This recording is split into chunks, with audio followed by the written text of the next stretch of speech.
41 దినములు నీ దీక్షను పడితిరో, నా గొంతు గానాలు నీకే వినిపిస్తిరో.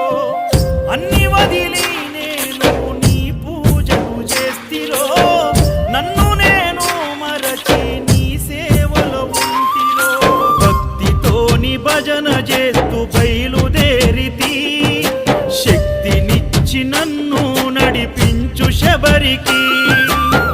నేను అలసిపోతిని నిన్ను చూడలేనని, నీ భక్తుడైనా నే బాటసారిని.